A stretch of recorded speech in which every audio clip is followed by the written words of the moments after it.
What is up, everybody? This is Live with No Hippie Barbecue. What I'm gonna be knocking out today is gonna be the easiest curry chicken that you could possibly make.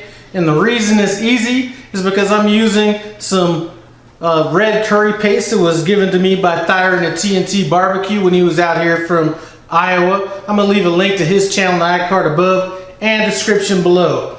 Anyway, the curry paste that he gave me is a red curry paste. We are going to be knocking this out with some chicken and vegetables. And rather than talking about it, why don't you guys come on in and take a look at what we're working with. I will have the recipe in the description, but here's what we're working with. I have a couple packs of red curry powder, and really when you open them up, there's really not that much here. A lot of packaging for just a little bit of red curry. So got a couple packs of that, a couple cans of coconut milk. We have some onions that I have kind of cubed up, kind of like that.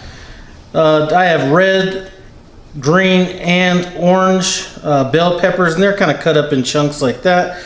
I have chicken that I have seasoned with salt and pepper. We're going to be cooking the chicken and the vegetables in some very Hippie coconut oil. I believe that is organic for all you people out there that happen to care. And then I have some ginger garlic paste. We will be seasoning this with salt and pepper to taste. Anyway, the first thing I'm gonna do is get my skillet out and get some coconut oil heated up and get this chicken working. About 5 tablespoons of coconut oil in this skillet. I'm really not too worried about there being too much oil in it because we're gonna be knocking out some vegetables after this.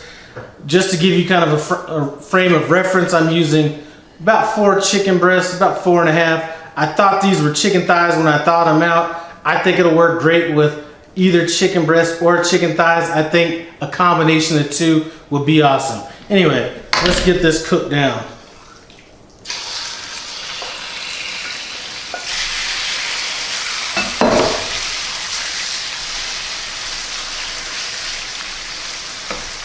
Now I'm gonna cook this down without really cooking it to death because we are gonna be cooking it in the sauce a little bit down the road.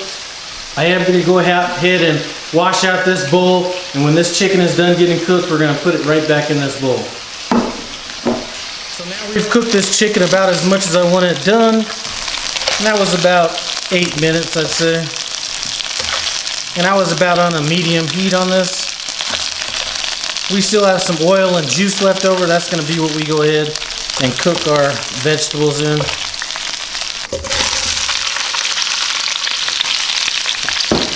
And I'm gonna let these vegetables cook until they're kind of al dente. We've cooked these vegetables al dente. I'm gonna go ahead and throw these in with the chicken that we have cooked over here. All right, now that we got these vegetables out of this skillet, I'm gonna kind of make a variation on this that was not on the package that I bought. I am gonna kind of deglaze this pan with just a little bit of chicken stock.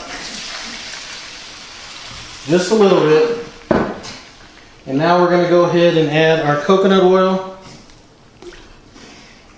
Not coconut oil, our coconut milk.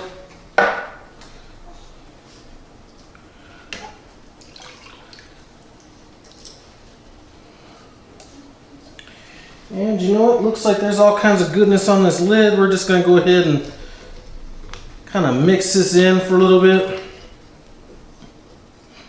And I'm gonna bring that up to just a slight simmer before we add the rest of this. And one thing I forgot to mention earlier is when we added these vegetables, I did not add the onions. We're gonna add this a little bit down the road because I don't want those cooked to death. Anyway, I'm gonna go ahead and hit it with a little bit of garlic and ginger paste. And this is about 1.5 tablespoons. And now we're gonna throw in our curry paste.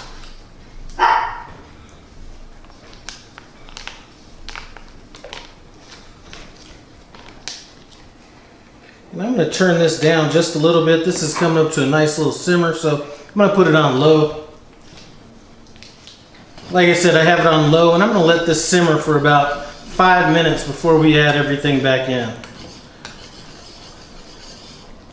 So we've let this sauce simmer for about 5 minutes. We're going to go ahead and add our onions, and those will be the raw onions that we had earlier. We're just going to go ahead and add in the rest of our chicken, bell peppers, And I think that's about it. And I'm gonna stir this in, lid it up. We're gonna go ahead and make one more addition to this recipe. This was something that I didn't see on the box that I bought, but when I was doing a little research on some of these curry dishes, I did see that a lot of them had basil, and I have some frozen basil. I'm gonna say that that's about just under a quarter of a cup. We're gonna go ahead and add that in, and this was just basil that I had frozen in the refrigerator. And I'm gonna let this cook for about another 5 minutes, or not 5, I'm gonna let it go for about another 15 minutes on low. All right, so this is a done deal right here. I'm gonna go ahead and plate this stuff up, get my big head boy up here and knock out this taste test. It's time to get into this curry and see what's up. The only person that's had any of this to eat is my wife. What do you think about it? It's yummy. All right, we'll see. Anyway, get on in.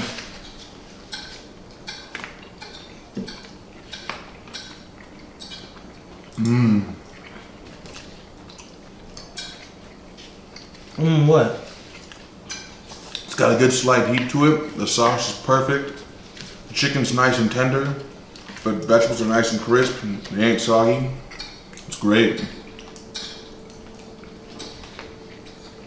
I would have thought it was going to be a little bit hotter than this. I might have added a little bit of red pepper flakes to this myself. Two things I'm glad about doing. So if you're trying this recipe out, add a little bit of that chicken stock. And the second thing is that basil is definitely coming through on it. Anyway, this is nice for a little package deal. You know what? I want to thank Thyron at T&T BBQ for bringing this out from the Amish store. 75 cents a buck, y'all, at the Amish store. I don't know how much it is everywhere else. I guess I'll look it up and see. Anyway, thanks for stopping by No Hippie BBQ. I appreciate it. Comment, subscribe, and I'm out.